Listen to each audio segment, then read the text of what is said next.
Baik, sekarang kita akan membahas dari surat Roma. Kita masuk ke dalam tema kita menantikan Natal. Kita membaca Roma pasal yang pertama. Tema kita adalah Injil dan kesombongan rohani. Saya mengajak kita membaca Roma 1 ayat yang ke-20 sampai ayat yang ke-25. Saya membacakan ayat yang ke-20, saya mengundang saudara membaca ayat 21, dan kita terus bergantian sampai ayat yang ke-25. Demikianlah firman Tuhan, sebab apa yang tidak nampak daripadanya, yaitu kekuatannya yang kekal dan keilahiannya, dapat nampak kepada pikiran dari karyanya sejak dunia diciptakan, sehingga mereka tidak dapat berdalih.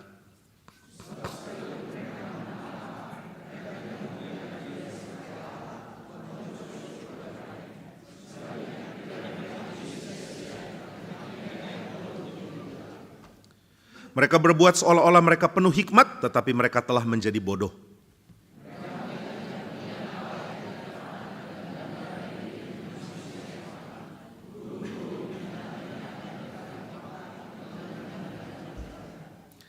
Karena itu Allah menyerahkan mereka kepada keinginan hati mereka akan kecemaran, sehingga mereka saling mencemarkan tubuh mereka.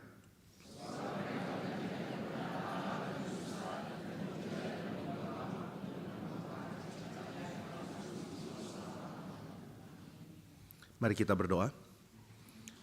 Ya Bapa di surga, kami bersyukur karena hari ini kami membaca firman Tuhan. Dan di dalam bagian yang akan dibahas pada hari ini, kami memohon anugerah Tuhan. Biarlah khotbah hari ini menyatakan firman-Mu dengan jelas, dengan penuh kuasa, dan dengan segala kelimpahannya. Kami mohon berkat-Mu, kami mau berdoa supaya setiap kami yang mendengar firman, semua kami mendapatkan pertumbuhan di dalam iman kami. Setiap kami yang mendengar firman mendapatkan perubahan hati yang makin mantap ada di dalam jalur mengenal Tuhan. Dan kiranya Tuhan tolong hamba-Mu yang hina ini, biarlah di dalam ketidakmampuannya dan ketidaklayakannya, Roh Kudus memampukan dia menyampaikan firman Tuhan dengan cara yang diperkenan oleh Bapa di surga. Kiranya Tuhan membimbing kami, sehingga hati kami penuh dengan kelimpahan setelah mendengar firman. Di dalam nama Tuhan Yesus kami berdoa. Amin. Saudara, tema kita adalah Injil dan kesombongan rohani. Injil diperlukan oleh semua orang. Termasuk orang yang paling sulit terima Injil adalah orang yang memiliki kesombongan rohani. Saudara, kita seringkali mengumpamakan kesombongan rohani seperti orang-orang yang sangat saleh, seperti misalnya orang Farisi, yang menganggap orang lain lebih berdosa daripada mereka. Kami lebih suci, kami lebih layak, kami tidak berdosa seperti orang lain. Karena kami bukan orang berdosa, maka kami lebih baik dari orang lain. Yesus Kristus mengatakan, untuk orang-orang seperti ini Injil sulit masuk. Kenapa sulit masuk? Karena mereka tidak merasa memerlukan Tuhan. Tapi kalau kita menelusuri lebih teliti, ternyata orang-orang seperti ini berada di dalam keadaan sangat dekat dengan orang-orang yang dijelaskan di dalam Roma pasal 1 dari ayat-ayat yang kita baca. Orang-orang yang sombong secara rohani bukan hanya orang-orang Farisi. Tapi akar dari kesombongan rohani ini adalah kesadaran palsu bahwa Tuhan tidak dibutuhkan. Nah, itu sebabnya untuk memahami kesombongan rohani yang dimaksudkan, kita harus mengerti dulu apa yang dimaksudkan dengan kesadaran seorang manusia. Karena ini berkait dengan kesadaran. Saudara, kalau lihat ada orang merasa dirinya lebih saleh dari orang lain, dia sombong rohani? Mungkin. Tapi kalau saudara ingin telusuri lebih teliti, sombong rohani tidak hanya di dalam ekspresi sombong seperti orang Farisi. Kesombongan rohani adalah kesalahan yang fatal, kesalahan dari keberadaan jiwa manusia yang salah mengerti kondisi mutlak untuk keberadaan jiwanya. Nah, maka kita harus menyelidiki ini dengan cara yang cukup teliti sebelum kita masuk ke dalam tema yang kita baca tadi. Maka saya harap saudara bisa mengikuti argumen yang dibagikan, sehingga saudara tidak merasa khotbahnya sepertinya lari ke tempat lain dulu, baru kembali ke tema awal. Nah, saudara, di dalam khotbah-khotbah saya, seringkali saya membagikan prinsip-prinsip yang sepertinya tidak berkait dengan tema. Baru kemudian seperempat akhir dari khotbah, baru tiba-tiba ada koneksi, oh ini toh yang dimaksudkan. Berbahagialah mereka yang bertekun sampai akhir, karena mereka akan menyadari ternyata khotbahnya satu, bukan khotbah ngalor ngidul, Lalu pendetanya sadar, temanya bukan ini. Kemudian di seperempat terakhir khotbah kembali ke tema, bukannya. Tapi saya berusaha untuk memberikan kerangka berpikir. Karena kerangka berpikir jauh lebih penting daripada sekadar kesimpulan untuk dibawa pulang. Kesimpulan memang penting, tapi kesimpulan menjadi tidak ada arti jika seluruh pengertian yang membangun kerangka berpikir itu tidak kita miliki. Nah saudara sekalian, jiwa manusia sadar dirinya ada. Tidak ada orang yang tidak sadar dirinya ada. Meskipun tidak ada orang yang bisa persis tahu kapan dia pertama sadar dirinya ada. Saudara kalau ditanya, apakah kamu ada? Iya. Umur berapa kamu sadar kamu ada? Saudara sulit recall. Saudara telusuri ke belakang dan saudara tidak terlalu bisa ingat. Nah Pak Stephen Tong mengatakan dia ingat peristiwa waktu dia masih umur 2 tahun. Jadi inilah pertama kali dia sadar dia ada. Loh waktu umur 1 tahun apa belum ada? Sudah ada tapi nggak ingat. Sudah ada tapi mungkin belum sadar kalau diri ada. Nah kapan kita pertama mengatakan, saya ada loh ya. Ada saya, ada dunia. Ada saya, ada orang-orang lain. Siapa saya ya? Apa itu saya? Kenapa saya tahu saya ada? Ini pertanyaan filosofis yang semua orang pernah pikirkan meskipun di dalam level dan bobot yang beda-beda. Nah jadi kita semua pernah menjadi filsuf dulu. Habis itu gagal dan DO. Sekarang kita jadi studi yang lain. Nah saudara, waktu saya masih TK, saya ingat pertama memori saya ada lihat kelelawar mati. Saya nggak tahu ya kenapa memori pertama yang saya ingat itu lihat kelelawar mati. Ini satu peristiwa yang membuat saya mungkin jadi anti film Batman atau membenci Batman karena kelelawar mati. Saya lihat kelelawar mati di playground di TK. Saya dan teman-teman lagi main, lalu teman-teman kumpul di satu tempat, saya ikut kumpul. Saya lihat ada apa? Ternyata mereka sedang lihat ada kelelawar mati. Saya lihat kelelawar mati, saya kaget. Ternyata kelelawar lain dengan burung yang lain. Dia memang bukan jenis burung, dia mamalia. Saya tidak mengerti hal itu, saya kaget sekali. Ternyata bentuknya cukup mengerikan. Ternyata sayapnya beda dengan yang lain. Ini membuat saya punya kesan tentang kelelawar yang cukup buruk. Nah, saya nggak tahu ya, mungkin ke depan saya jadi Batman loh. Karena Batman punya trauma kepada kelelawar. Nah ini pertama kali saya sadar, memori yang saya ingat. Nah saudara, tapi kapan pertama saya sadar bahwa saya ini adalah keberadaan yang unik. Yang bisa memikirkan tentang seluruh keberadaan lain. Nah ini saya mulai pikir waktu saya SD kelas 3. Agak lambat mungkin. Mungkin di antara saudara ada yang kelas umur 3 sudah pikir. Ada yang mungkin umur 4 saya nggak tahu. Tapi waktu itu saya lihat ke langit waktu sore. Saya duduk di depan rumah dengan mama saya sedang duduk dengan dia lalu dia bilang, wah langitnya mendung ya. Lalu saya lihat langit, tiba-tiba saya sadar. Saya kok ada ya. Saya lihat langit, saya lihat mama. Saya lihat jalanan gang, jalan kecil di depan rumah. Saya lihat rumah tetangga. Saya lihat orang yang lewat. Saya mulai sadar, saya ini orang loh. Dan yang membuat saya orang adalah saya bisa berpikir tentang seluruh keberadaan yang lain. Ini berarti saya sadar. Dan langsung saya kaitkan dengan waktu tidur. Kalau saya bangun, saya sadar saya ada. Waktu saya tidur, kok kesadarannya seperti hilang. Jadi saya sangat berpikir tentang hal ini. Inilah namanya kesadaran.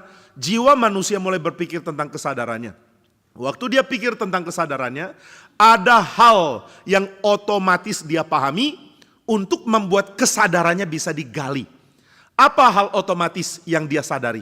Hal otomatis yang dia sadari adalah bahwa ada keberadaan di luar dirinya. Bahwa dirinya bukan seluruh keberadaan. Ada selain saya ada. Nah ini namanya ada selain ada saya. Ini bukan mengada-ada. Ada selain saya ada. Jadi saya ada. Lalu selain saya ada apa? Ada yang lain yang bukan saya. Saya dan yang bukan saya sama-sama ada. Wah pagi-pagi sudah dikasih filsafat Pak. Gak apa-apa nanti ada berita Injil kasih sukacita Tuhan bagi saudara yang bingung. Nah saudara, waktu kita merenung tentang ada di luar, baru kita tahu tidak mungkin kita bisa stabil dan konsisten secara jiwa untuk menganut satu aliran filsafat namanya solipsisme. Solipsisme ini adalah aliran yang mengatakan bahwa seluruh keberadaan itu cuma saya. I am the only existence that exists in this whole universe. Sayalah satu-satunya keberadaan yang ada. Yang lain itu cuma figment dari imajinasi saya. Jadi kenapa bisa ada orang di sini? Ini orang-orang nggak ada. Ini cuma imajinasi dari Jimmy Pardede. Jadi cuma ada Jimmy Pardede, nggak ada yang lain. Nah satu kali ada seorang namanya Bertrand Russell. Ini saya dapat dari seorang namanya Alvin Plantinga. Dia kasih ilustrasi. Alvin Plantinga itu menarik di 2 menit pertama dari ceramahnya. Karena dia kasih 2 menit pertama itu untuk jokes, sisanya bahan. Waktu masuk bahan saya bingung dia ngomong apa, dia terlalu pinter bagi saya. Tapi 2 menit pertama joke selalu saya ingat. Maka saya selalu cari video Alvin Plantinga for the first 2 minutes. Sangat menarik. Nah dia cerita tentang Bertrand Russell. Bertrand Russell itu sering ganti-ganti aliran filsafat. Nah satu kali Bertrand Russell menjadi seorang solipsis. Dia percaya tidak ada yang bisa membantah saya ada. Tapi seluruh keberadaan lain itu mungkin cuma imajinasi saya. Jadi kenapa bisa ada Jimmy Pardede? Saudara mulai berpikir, jangan-jangan Jimmy Pardede cuma imajinasi saudara. Jangan-jangan semua orang di sini cuma imajinasi saudara. Jangan-jangan seluruh keberadaan hanyalah pikiran saudara. Nah maka Bertrand Russell seorang yang solipsis, dia mulai pidato memamerkan apa yang dia percaya. Ini Russell ya, dia sangat giat menginjili tapi bukan pakai Injil. Waktu dia menganut solipsisme, dia dorong semua orang untuk percaya solipsisme. Dan ini aneh, kalau dia dorong semua orang percaya solipsisme, jadi solipsismenya batal dong. Akhirnya setelah dia kasih ceramah, setelah turun ada satu ibu-ibu yang mengatakan, Pak Russell, yang Anda pidatokan benar, saya sangat percaya. Jadi saya sekarang menganut solipsisme. Heran ya Pak, kok cuma kita berdua yang solipsis? Ini aneh ya, sudah belum get the jokes ya. Oke lah, nanti nonton sendiri Alvin Plantinga. Kalau seluruh keberadaan cuma saya, maka nggak ada orang lain dong. Kalau begitu kenapa ada orang bisa mengatakan kok cuma sedikit di antara kita ya, solipsis nggak boleh banyak, cuma boleh satu. Dan ini sesuatu yang bentur dengan insting pertama kita, waktu kita menyelidiki tentang keberadaan kita. Waktu kita sadar, hal pertama yang kita sadari adalah ada keberadaan di luar saya yang mutlak mandiri dari saya. Adanya ada di luar itu tidak karena saya, tapi memang ada. Meskipun saya tidak bisa membuktikan dengan pikiran yang konsisten secara logis, tapi ini merupakan sesuatu yang langsung berkait dengan jiwa saya. Nah selain Bertrand Russell, kira-kira 200 tahun lebih sebelum dia, ada seorang pendeta namanya George Berkeley dari Inggris. George Berkeley adalah seorang filsuf dan juga seorang pendeta. Pendeta yang juga filsuf, ini kadang-kadang membingungkan pikirannya. Satu kali George Berkeley tanya, apakah pohon yang jatuh itu mengeluarkan suara? Saudara pernah lihat pohon tumbang? Pernah ya? Ada suara enggak? Ada ya, dia bunyi boom keras sekali. Kalau pohon tumbang ada suara.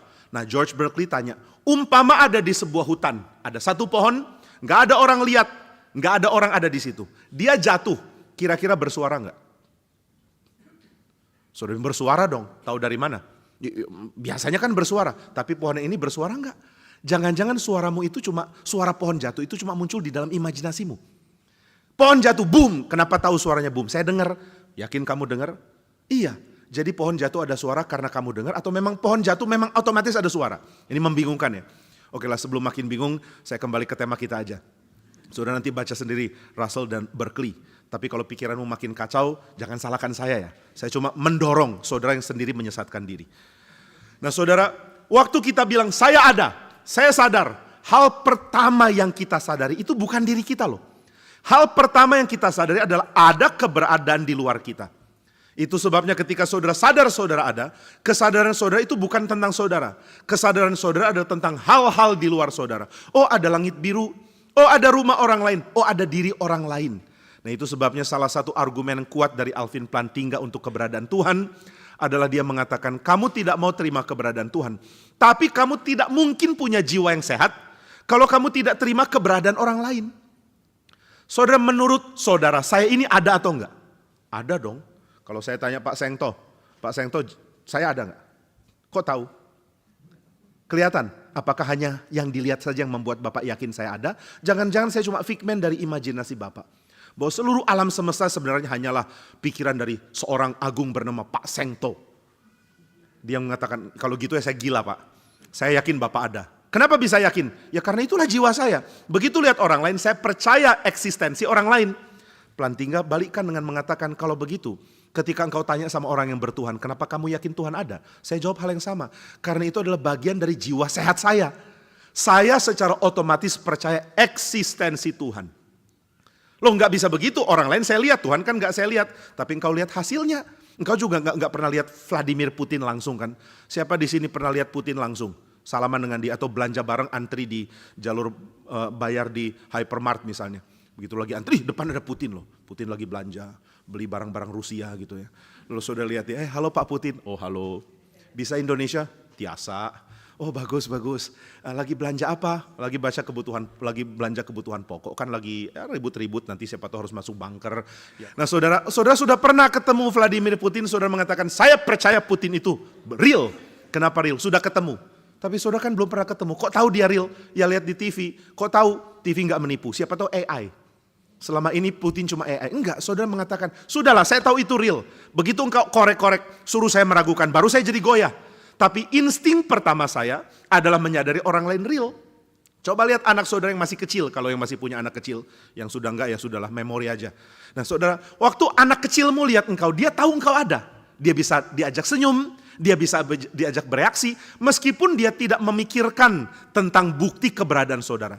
Jadi bukti orang lain ada adalah bagian yang integral di dalam eksistensi saya. Bukti orang lain ada bukan karena bukti yang bersifat logis, bukan karena bukti yang bersifat empiris, tapi bukti yang bersifat self-consciousness. Kesadaran diriku includes kesadaran bahwa ada orang lain. Demikian Plantinga mengatakan, kesadaran diri saya includes kesadaran bahwa Tuhan itu ada. Enggak bisa enggak. Jadi enggak ada orang tanpa kesadaran bahwa Tuhan itu ada. Loh, kenapa bisa begitu? Sama bisa begitunya dengan kesadaran orang lain ada. Nah ini merupakan pikiran yang sangat tajam dan ada di dalam kitab suci. Roma pasal 1 mengatakannya. Bukti tentang Tuhan bisa dilihat. Engkau mengatakan engkau tidak pernah lihat Tuhan langsung. Memang Tuhan tidak bisa dilihat langsung kok. Tapi bukti keberadaan dia ditunjukkan lewat kemuliaan yang dia pamerkan di dalam seluruh ciptaannya. Engkau melihat seluruh ciptaannya, engkau langsung tahu Tuhan itu ada.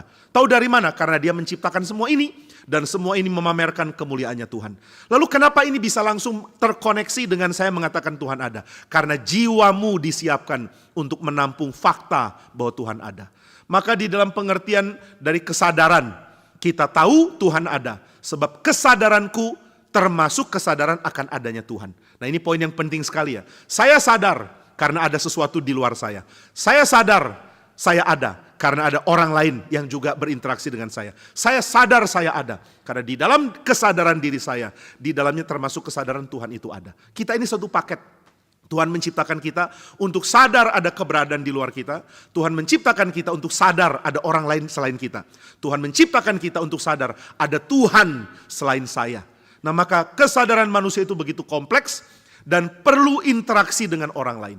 Saudara, orang yang tidak pernah ketemu orang yang terus tinggal di dalam ruang tertutup itu bisa gila jiwanya.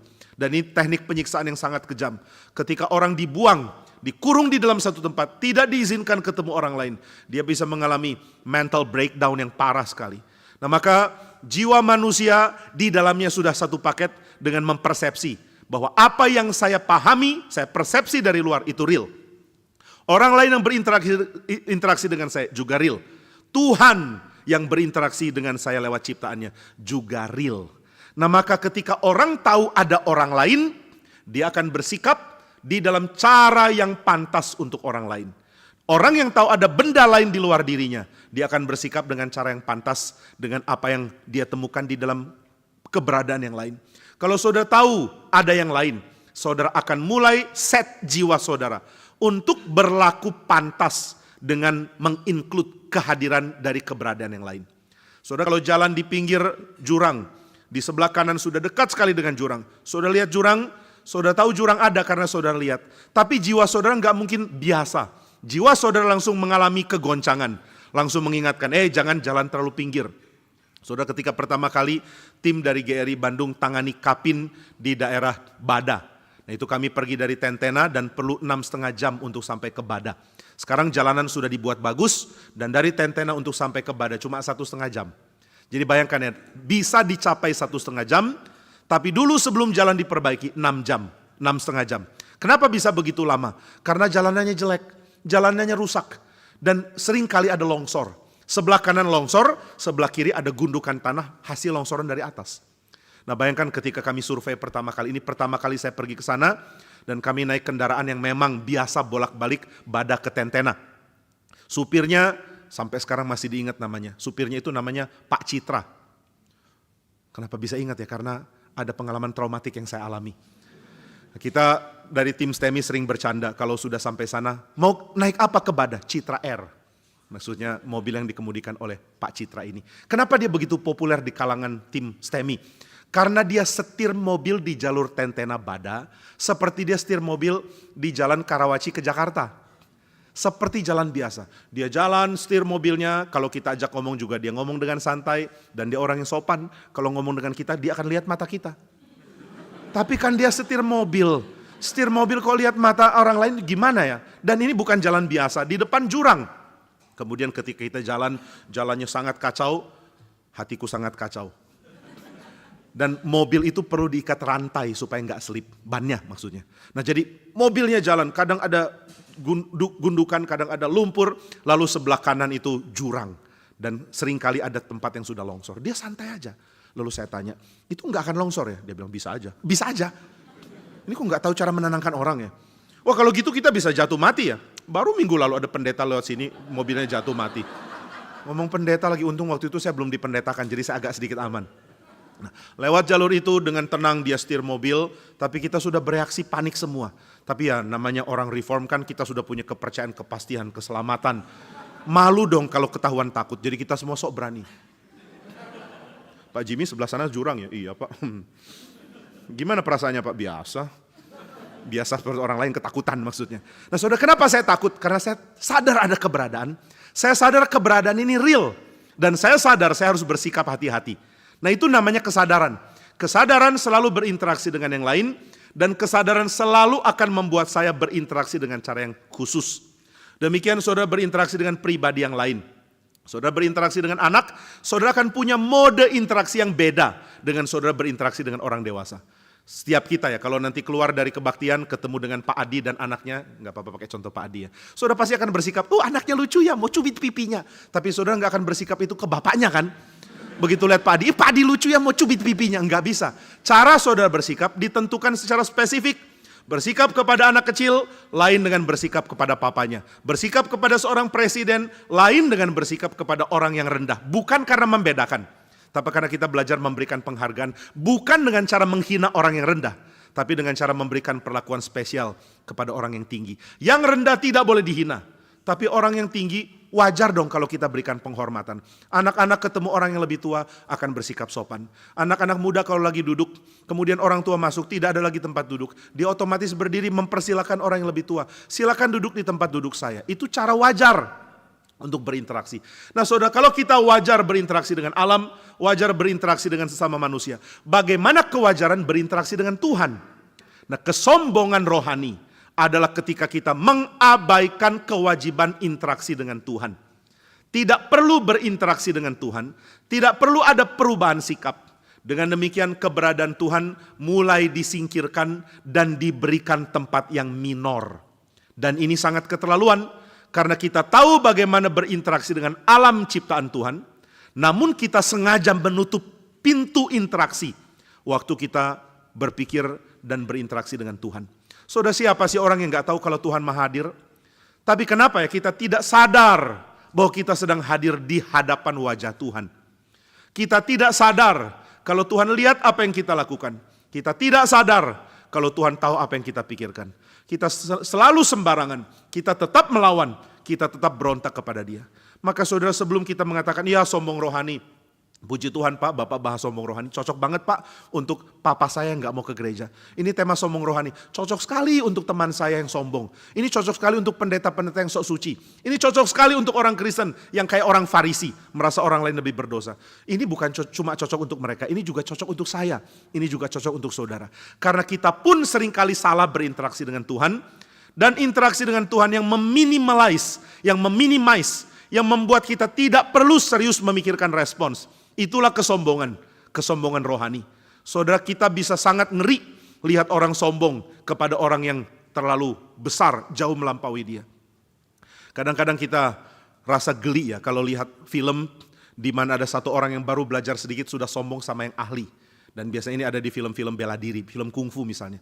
Orang baru belajar kungfu 2 tahun ketemu guru, master dalam bidang kungfu, tapi sombongnya bukan main.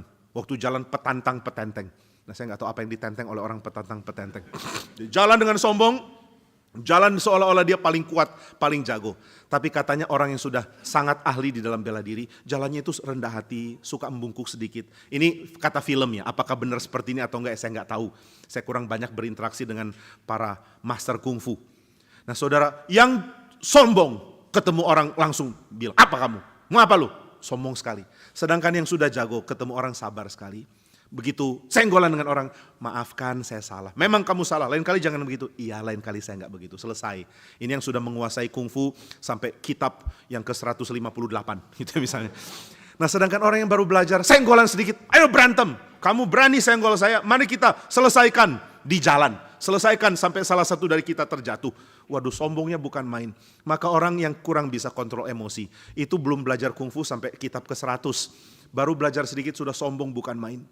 Saudara, ada nasihat bagus sekali dari seorang mantan Navy SEAL.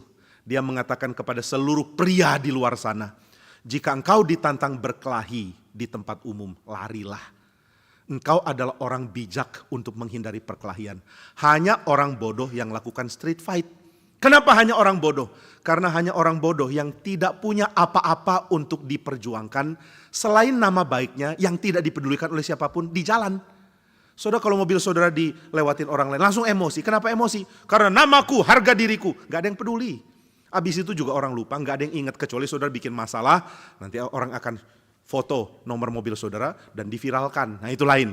Nah tapi gak ada yang peduli. Saudara mengalah aja. Jangan cari ribut di jalan. Itu tidak menunjukkan betapa laki-lakinya engkau. Justru sebaliknya, itu menunjukkan betapa pencundangnya engkau. Kenapa pecundang? Karena engkau tidak punya hal lain yang diperjuangkan selain nama baikmu di jalan yang gak ada orang peduli. Maka mantan Navy SEAL ini mengatakan, saya nggak pernah street fight, tapi saya pernah ikut perang, saya pernah tembak musuh, saya pernah matikan orang, saya juga juara sabuk hitam di dalam jiu-jitsu, saya bertanding di dalam arena jiu-jitsu, saya ikut berperang membela Amerika, tapi saya belum pernah terlibat perkelahian jalanan. Ditanya, kenapa belum? Karena saya bukan pecundang, saya punya banyak hal yang harus saya jaga, hal ini paling nggak penting. Nah itu sebabnya jangan jadi orang emosian ya. Orang emosian itu orang bodoh yang gak punya hal lain lagi yang harus dipertahankan. Orang sabar berarti dia punya banyak hal yang harus dijaga. Ngapain ribut sama orang di pinggir jalan? You are nothing, you are worthless. Saya punya banyak hal yang harus diurus. Lebih baik saya mengalah di sini. Nah itu baru orang yang baik, orang bijak.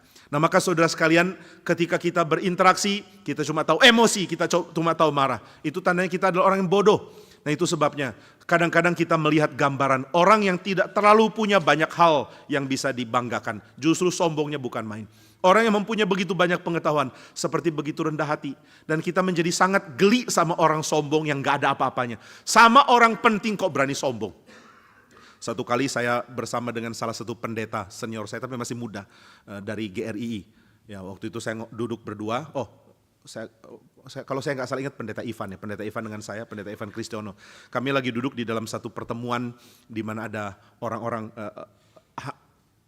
gereja, baik itu hamba Tuhan ataupun mahasiswa teologi. Saya agak lupa persisnya apa, tapi mungkin sharing humas.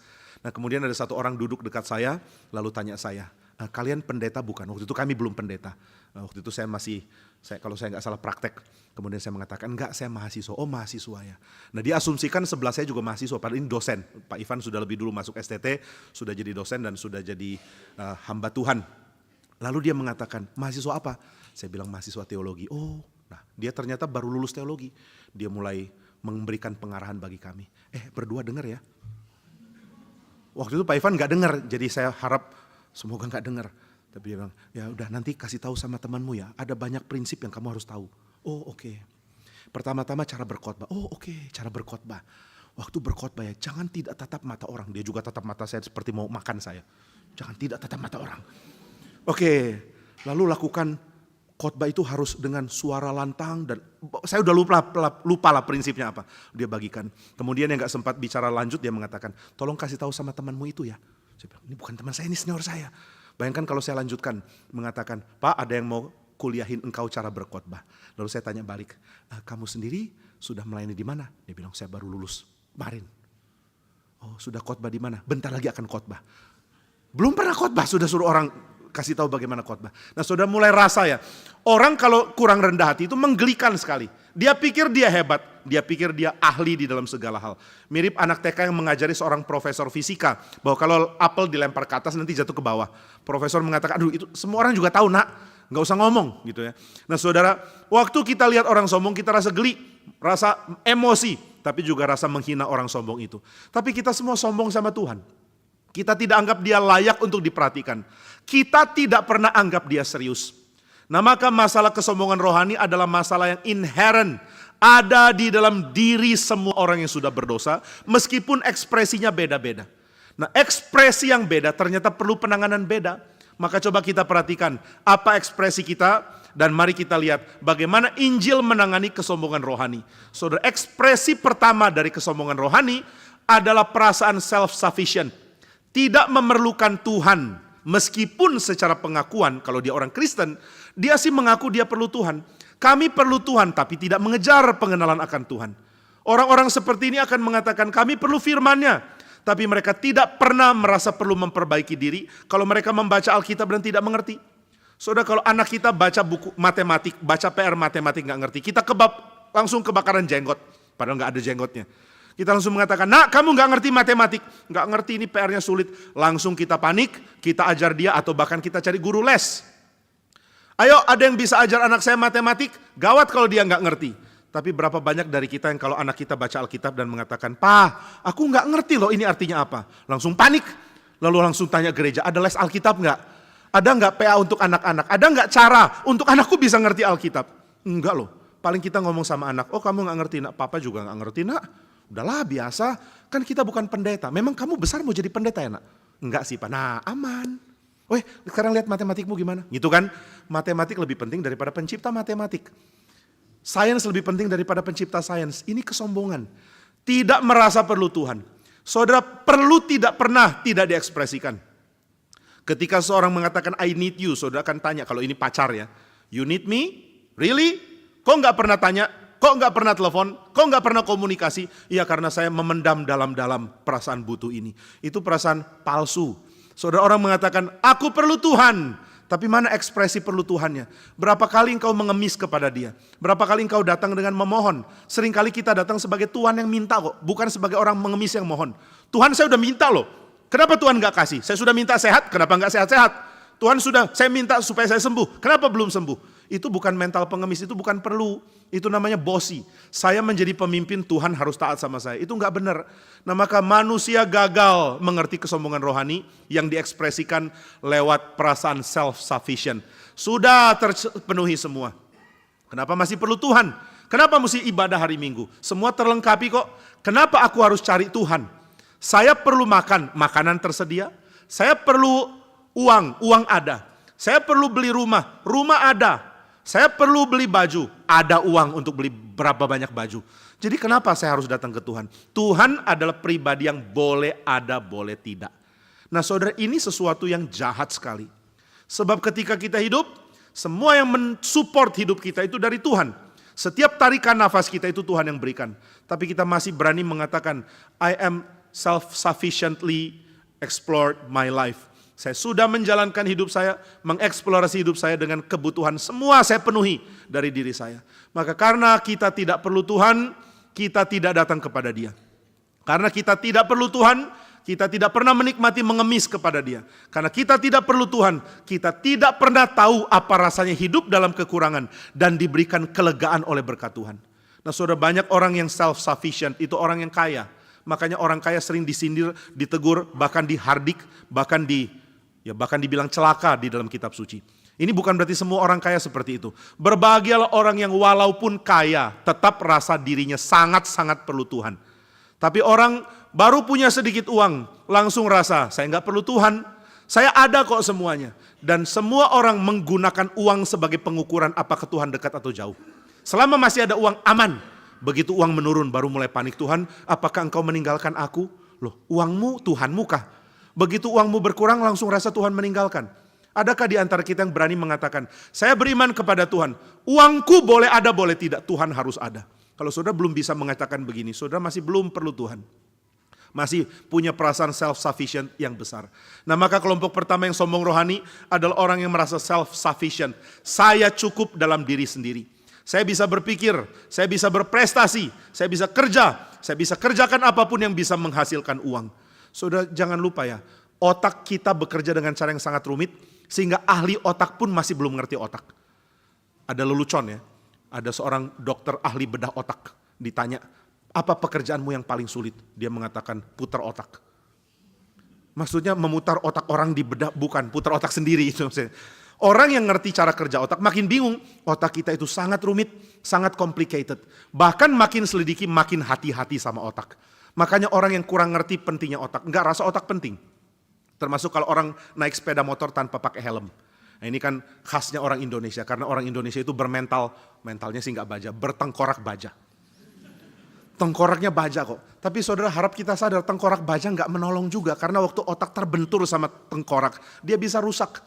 Nah orang naik motor itu benar-benar percaya diri ya, apalagi di Indonesia. Saya ingat loh, malam-malam pulang, ini dari salah satu tempat di Malang.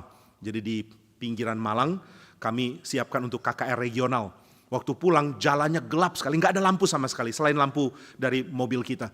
Dan ini adalah jalan kelok-kelok yang bukan beraspal. Mirip dengan jalan di Bada, pinggirnya juga jurang. Tapi jurangnya nggak semengerikan yang di Bada. Nah saudara ketika kita jalan pulang, berpapasan dengan motor yang nggak ada lampu. Kita kaget sekali. Motornya lewat, lalu setelah kita jalan agak lama baru kita sadar, itu motor nggak ada lampu loh. Terus gimana dia bisa jalan? Jangan-jangan pakai sonar. Nah, kita nggak ngerti lah. Jadi orang Indonesia itu ajaib-ajaib dan kita termasuk orang Indonesia. Nah naik motor nggak perlu helm. Kenapa nggak perlu helm? Karena otak nggak penting. Tergoncang sedikit, IQ turun nggak masalah lah. Pokoknya otak rusak nggak masalah. Yang penting kan dengkul ada gitu ya. Nah saudara, waktu orang sadar pentingnya kerja otak, dia langsung tahu kalau bukan Tuhan yang topang, bukan Tuhan yang jadikan, bukan Tuhan yang atur, otak manusia tidak akan berfungsi. Kalau begitu harusnya makin kita mengerti cara kerja otak, makin gentar, makin sadar Tuhan, Engkaulah yang menopang segala hal paling detail dan rumit di dalam kepala saya. Memampukan saya bisa berpikir, memampukan saya bisa berstrategi, memampukan saya bisa kerja. Dan dari pekerjaan saya, Tuhan di dalam kemurahannya mengizinkan saya menerima penghidupan saya. Ini namanya orang rendah hati. Tapi orang sombong selalu merasa cukup. Tuhan boleh ada, boleh tidak. Nanti kalau aku dalam keadaan hidup, di mana saya sangat tidak bisa bergantung pada diri, baru saya akan datang kepada Tuhan. Tapi saudara kita lupa anugerah. Segala hal yang kita miliki, itu karena anugerah kok. Berapa banyak sih di antara kita yang ngerti mesin? Ini Pak Tong pernah bilang di dalam khotbah tahun 98. Saya dengerin kasetnya ya, khotbah pertama tahun 98. Waktu itu Pak Tong mengatakan, berapa di antara kalian yang mengerti mesin mobil? Gak banyak. Tapi orang yang tidak ngerti mesin mobil pun boleh bawa mobil. Heran ya. Saudara boleh kendarai mobil dari rumah sampai sini. Begitu mobil mogok, saudara buka kap, saudara bingung. Ini apa ya? Ini namanya mesin. Oh mesin. Baru tahu saudara nggak ngerti apa-apa tentang mobil. Sudah nggak ngerti apa-apa tentang mobil, kok boleh pakai mobil? Nggak pernah mungkin bisa bikin mobil. Kenapa bisa pakai mobil? Karena anugerah. Anugerah Tuhan memunculkan orang yang ngerti mesin. Anugerah Tuhan memunculkan orang yang bisa assemble sebuah mobil. Anugerah Tuhan memunculkan sistem ekonomi yang memungkinkan mobil itu dijual dengan harga yang terjangkau. Sudah bilang apanya yang terjangkau Pak? Oke lah nggak terjangkau terjangkaunya. Tapi tetap lebih terjangkau karena sudah mass production. Apapun yang produksi massal itu gampang dijangkau. Yang tidak produksi massal mustahil dibeli. Saudara ada biola ya, yang dibuat oleh keluarga Garneri. Ini hanya boleh dipakai oleh orang-orang ahli Paganini yang dipilih. Jadi tiap kali ada perayaan dalam satu tahun satu kali, ahli biola seluruh dunia akan dipilih satu. Dia boleh pakai biola Garneri ini karena pernah dipakai Paganini. Lalu dia boleh mainkan biola itu di dalam sebuah konser. Setelah itu disimpan lagi. Nah bisakah kita beli biola ini? Nggak bisa, ini bukan mass production. Ini biola tak terbeli. Nah mobil bukan tak terbeli. Mobil bisa dibeli. Kenapa bisa dibeli? Karena ada mass productionnya. Kenapa bisa ada mass production? Karena ada sistem produksi, sistem ekonomi yang memungkinkan saudara bisa beli mobil. Jadi saudara kendarai mobil itu anugerah Tuhan. Saudara bisa dapat uang itu anugerah Tuhan. Apapun yang kau posesi di dalam posesimu, apapun yang kau miliki di dalam hartamu, itu semua dari Tuhan. Nah maka keterlaluan ketika kita mengatakan kita masih belum perlu Tuhan. Nah itu sebabnya jangan bersikap seperti orang yang belum perlu Tuhan. Nah maka Injil berbicara kepada orang seperti ini. Apa yang Injil katakan kepada orang seperti ini? Bahwa orang seperti ini merana. Orang seperti ini tidak tahu kenikmatan dicintai. Orang seperti ini cuma tahu kalau dirinya bisa berfungsi. Saudara, hidup berfungsi itu hidup minimalis. Hidup berfungsi untuk sesuatu, itu baru hidup yang berkelimpahan. Apakah hidupmu berfungsi? Berfungsi, saya bisa bernafas, saya bisa makan, saya ada shelter, saya ada pakaian, saya ada uang cukup untuk masa depan. Tapi ditanya lagi, untuk apa hidupmu? Kenapa ditopang? Nggak tahu, berarti kita miskin. Kita miskin meskipun kita kaya. Maka di dalam kitab Wahyu dikatakan, coba beli minyak, taruh matamu minyak itu, supaya engkau lihat betapa memalukannya ketelanjanganmu, betapa miskin dan merananya kamu. Hai kamu orang-orang yang bahkan kaya secara uang. Kita ini miskin, kita ini merana. Maka berita Injil tidak hanya berita konklusi Tuhan mengasihi. Berita Injil juga adalah berita yang akan memberikan kepada kita kesadaran bahwa kita perlu Tuhan. Tanpa Tuhan kita habis, tanpa Tuhan kita mati. Maka Injil akan memoles mata kita sehingga kita celik. Baru kita sadar, wah saya sombong ya. Saya perlu Tuhan tapi saya membiarkan. Saya perlu Tuhan tapi saya tidak membuat diri saya datang cari Tuhan. Nah Injil diberitakan kepada orang-orang yang sombong, rohani. Mengatakan engkau perlu Tuhan. Semua dalam hidupmu adalah kebaikan Tuhan saja. Bisa engkau nikmati. Maka datanglah kepada Tuhan. Nah ini kelompok pertama. Sombong rohani. Yaitu tidak tahu bagaimana bersikap kepada Tuhan sebagai Allah yang harus disembah. Tapi kemudian ada yang kedua. Apa itu kesombongan rohani? Kesombongan rohani adalah orang-orang yang merasa sudah tahu bagaimana berlaku kepada Tuhan. Saya sudah tahu kok bagaimana bersyukur kepada Tuhan. Saya sudah mengerti bagaimana beribadah. Bisa adu sama saya berapa lama kamu berdoa. Kamu dalam satu hari berdoa berapa jam? 1,5. Saya 2,5 jam. Saya lebih saleh dari kamu. Nah ini kelompok kedua. Inilah kelompok yang seringkali diidentikan dengan orang-orang Farisi misalnya.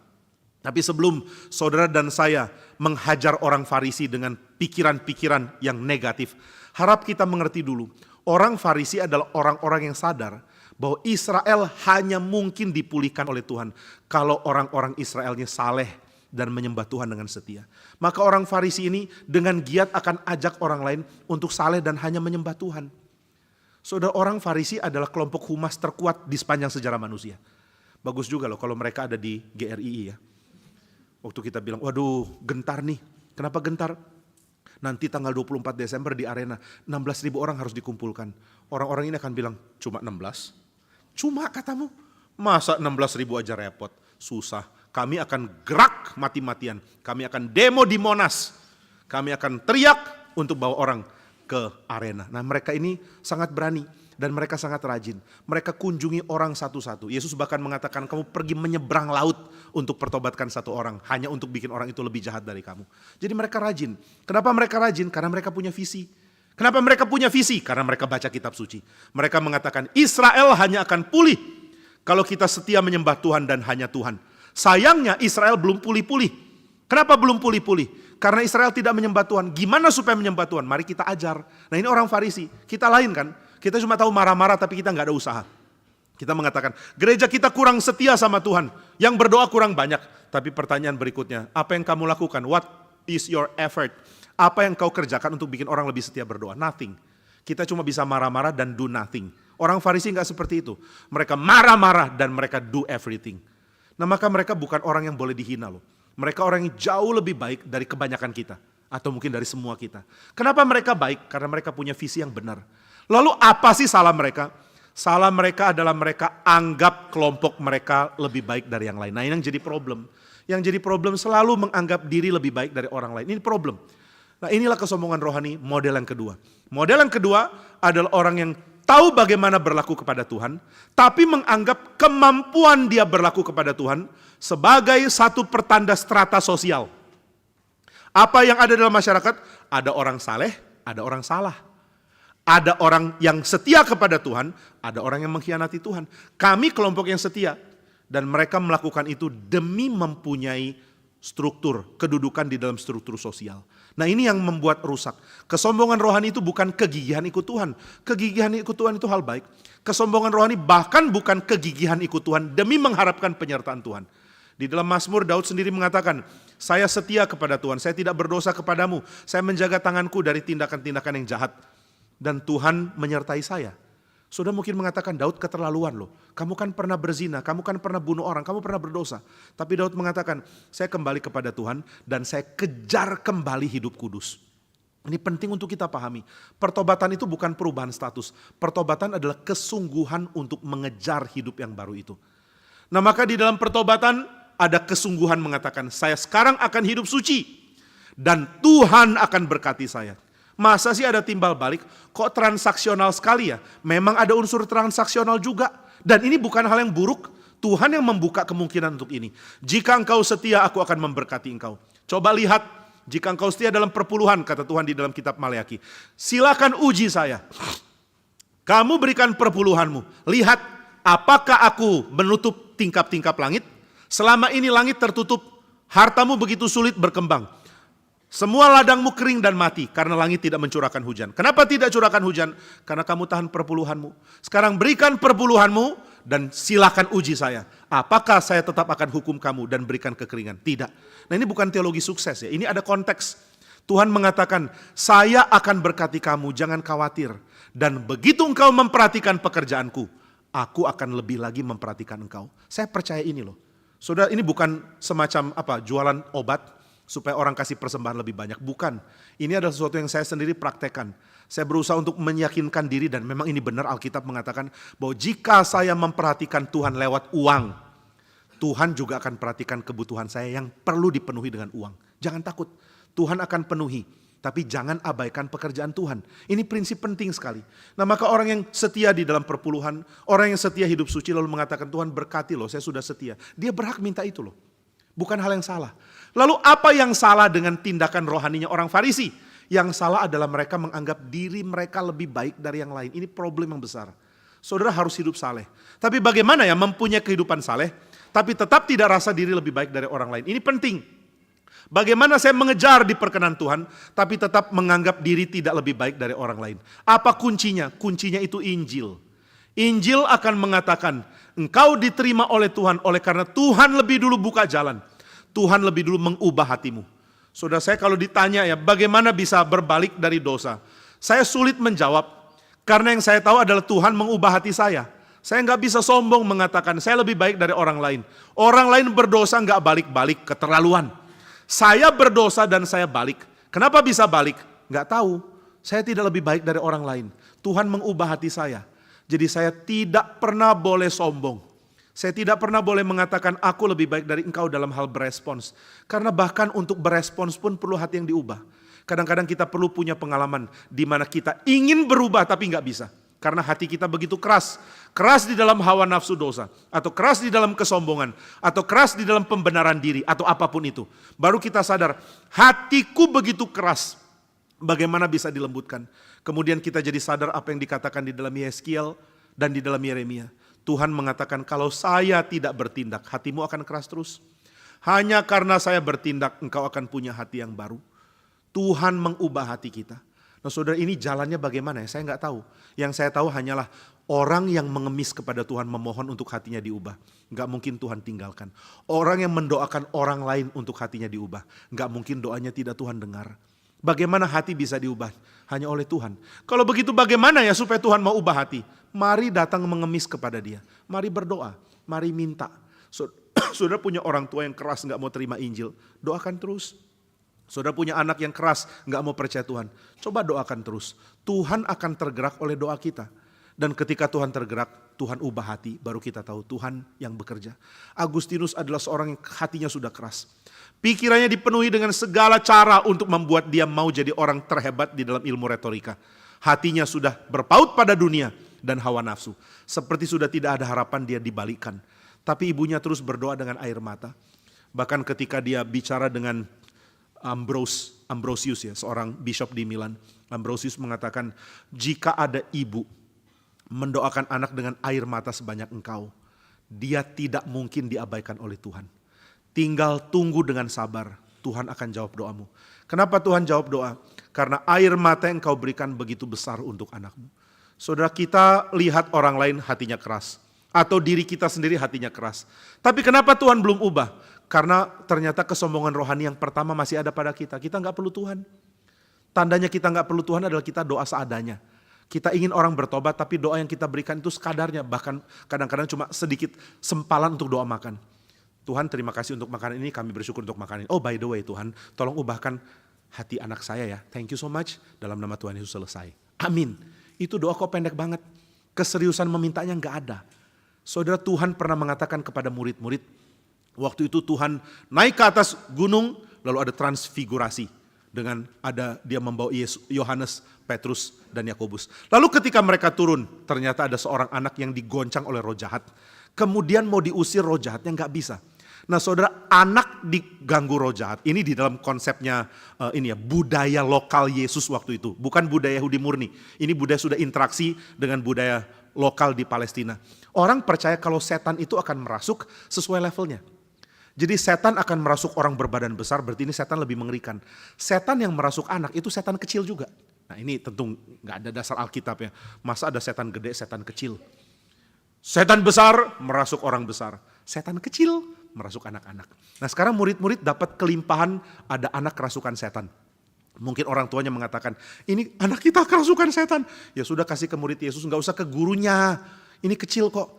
Lalu mereka membawa anak itu dihadapkan ke murid-murid. Lalu murid-murid bertingkah Jesus-like gitu ya.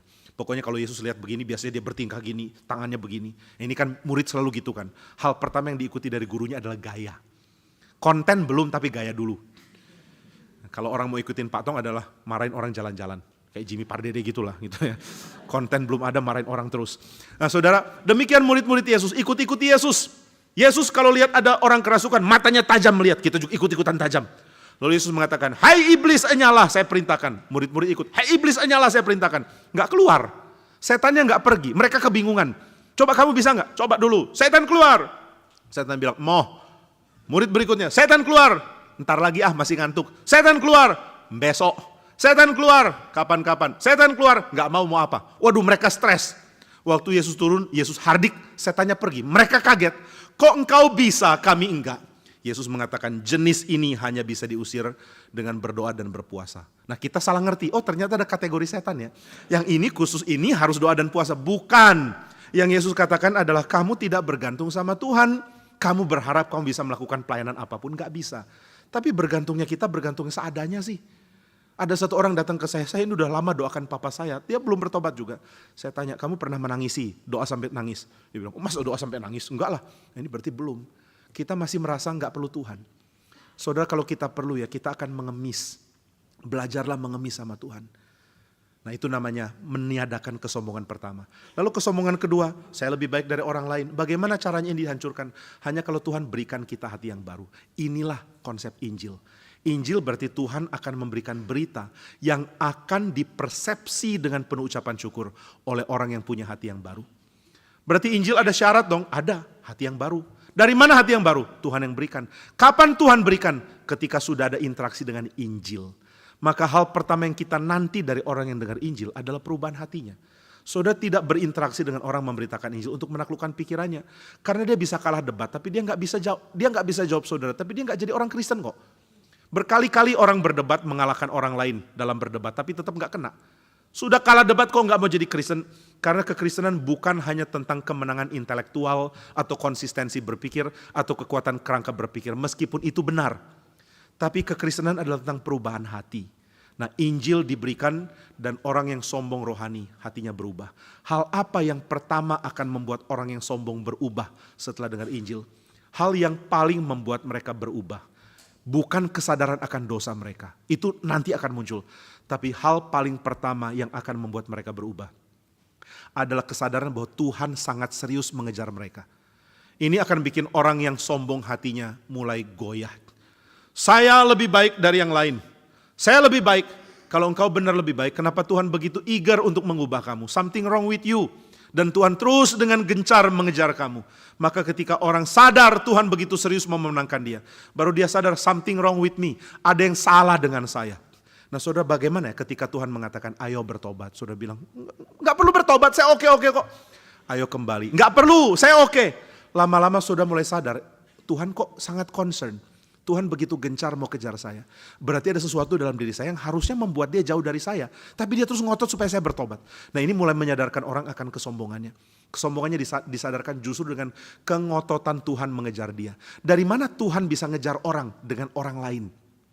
Ada orang yang akan terus mengatakan bertobat. Ada orang yang akan terus mengatakan kembali ke Tuhan. Ada orang yang terus mengatakan kamu harus bertobat dari dosamu. Nah ini membuat orang sombong pun akhirnya mulai goyah. Dan Tuhan pelan-pelan ubah hatinya. Menyadarkan dia. Tanpa saya bertobat saya tidak mungkin mendapatkan Tuhan di dalam kelimpahannya. Maka saudara sekalian Kelompok kedua yang sombong rohani adalah orang yang merasa diri lebih baik dari yang lain. Bagaimana Injil mengobati mereka? Dengan ada orang yang dengan gencar, dengan tekun terus mengatakan kembalilah ke Tuhan, percayalah Tuhan. Nah saudara, banyak orang yang sombong rohaninya dan bukan Kristen. Mereka menganggap hidup mereka sudah baik, ibadahnya juga baik. Tapi ada orang-orang seperti ini akhirnya jadi Kristen karena dikejar terus sama orang Kristen. Saudara tahu keluarga Pak Stephen Tong bertobat karena ada satu ibu-ibu ngotot datangi rumah itu terus. Datangi beritakan Injil, lalu semua di rumah bingung. Kita ini orang kaya, waktu itu papanya Pak Stephen Tong masih hidup. Dan keuangan mereka cukup kuat. Tapi orang ini terus ngotot, percaya Yesus, percaya Yesus. Di rumah itu mengatakan, gak perlu, kami gak perlu, Yesus sudah baik.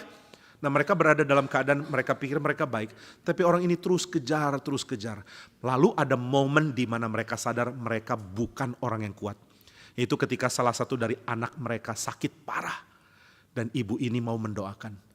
Cintanya ibu ini kepada anak yang sakit membuat keluarga ini mulai goyah.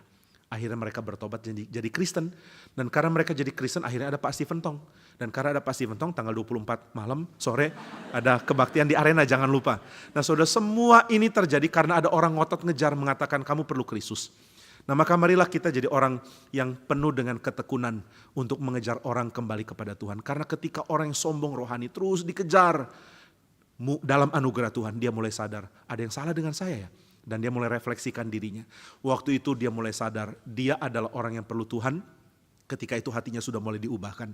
Nah maka siapa bisa ubahkan hati? Tuhan. Bagaimana Tuhan mengubahkan hati di dalam anugerahnya? Bisakah kita minta anugerah Tuhan? Bisa, itulah poinnya berdoa.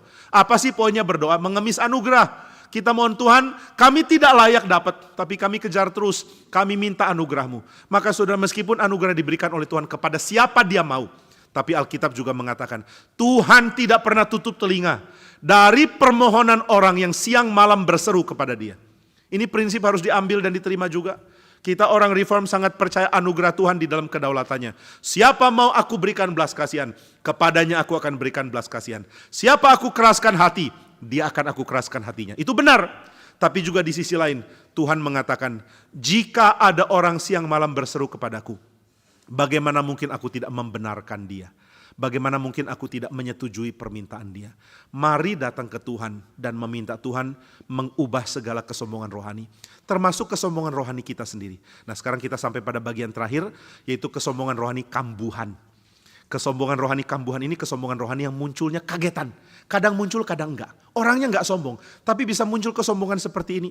Nah kesombongan seperti ini kadang-kadang terdeteksi ketika saudara dan saya berada di dalam kondisi seperti dipermalukan. Saudara, pengkhotbah bisa punya kesombongan rohani, bisa rendah hati sih. Kalau saya dikasih masukan sama saudara, misalnya saudara mengatakan, Pak, mobil Bapak tuh kurang bagus, saya nggak akan tersinggung. Tapi kalau saudara mengatakan, Pak, khotbah Bapak kurang bagus, saya bisa tersinggung. Ini bukan ancaman ya supaya saudara nggak ngomong gitu, bukan. Ini menunjukkan kelemahan saya. Saya mulai rasa tersinggung. Kenapa kamu rasa bisa menilai khotbah saya? Who are you? Nah ini mulai sombong. Sombongnya muncul, tapi munculnya kagetan. Munculnya di dalam situasi-situasi tertentu. Nah situasi-situasi ini juga perlu dimenangkan oleh Injil. Ketika muncul perasaan dalam diri saya, kok berani sih orang ini bilang khotbah saya kurang bagus, siapa dia? Lalu mulai muncul mengatakan, bukankah semua karena anugerah Tuhan? Kalau kamu dapat anugerah bisa mengkhotbahkan firman itu dari Tuhan. Dan jika dia tidak mau pakai kamu juga terserah dia. Mengapa engkau merasa berhak untuk terus-menerus dipakai Tuhan? Nah ini berita Injil masuk. Maka saudara dalam bagian ketiga ini saudara akan menghadapi momen di mana saudara marah, saudara merasa tersinggung karena ada hal spesifik yang terjadi. Yang biasanya nggak begitu. Nah saudara mulai harus beritakan Injil kepada diri. Bagaimana beritakan Injil kepada diri? Dengan mengingatkan kepada diri memang engkau tidak layak. Sudahlah, terima aja apa yang Tuhan mau kerjakan untuk engkau. Jangan tolak pekerjaan dia merendahkan engkau. Nah, ini penting sekali untuk kita pahami. Kita perlu treatment konstan seperti ini dari Tuhan. Kita perlu keep preaching the gospel to ourselves. Kita perlu memberitakan Injil kepada diri terus menerus. Di dalam momen kita seperti direndahkan. Kita mengatakan Tuhan hanya engkau yang harusnya ditinggikan. Bukan saya, bukan yang lain. Nah inilah hal yang ketiga. Jadi kesombongan rohani pertama, saya tidak perlu Tuhan. Bagaimana bertobat? Dengan menyadari semua anugerah Tuhan. Tuhan yang menopang kita. Kesombongan kedua, saya lebih baik dari orang lain. Bagaimana bisa berubah? Kalau Tuhan ubahkan hati melalui ketekunan orang-orang yang menjadi saksi. Yang ketiga, saya sombong. Baru saya sadar karena ada situasi yang membuat saya marah. karena harga diriku seperti direndahkan. Bagaimana Injil bisa menyelamatkan? Dengan kita keep preaching the gospel to ourselves. Katakan kepada dirimu, memang Tuhan cinta kamu bukan karena kamu bisa khotbah kok. Khotbahmu jelek pun Tuhan tetap sayang kamu. Tapi persiapan lebih baik dong lain kali. Nah itu kira-kira yang akan saya beritakan kepada diri. Supaya saya keep preaching the gospel to myself. Nah biarlah kita bertumbuh di dalam Tuhan. Dan biarlah Injil Tuhan berbicara untuk menggembalakan jiwa kita. Sebab sang gembala sejati yaitu Kristus. Dialah yang akan tuntun jiwa kita. Menghindar dan menang atas segala bentuk kesombongan rohani. Kiranya Tuhan memperbaiki dan membimbing kita sekalian. Mari kita berdoa. Bapa di surga, berkatilah kami dengan hati yang direndahkan di hadapan-Mu. Biarlah kami meninggikan Kristus dalam kehidupan kami. Biarlah kami sadar betapa besar kami memerlukan Tuhan. Tuhan, ketika kami sadar kami ada, kami salah berinteraksi. Kami tidak menghormati Tuhan, kami mohon ampun. Kami juga sadar kami salah berinteraksi, karena kami merasa diri kami lebih baik dari orang lain. Mohon ampun supaya kami sadar kami bukan siapa-siapa. Kami juga sadar ketika kami berinteraksi dengan situasi. Kesadaran diri kami memberontak dan menuntut kami dihormati. Kami mohon ampun dan kami mohon Tuhan yang terus rendahkan kami supaya kami tidak menjadi orang yang sombong.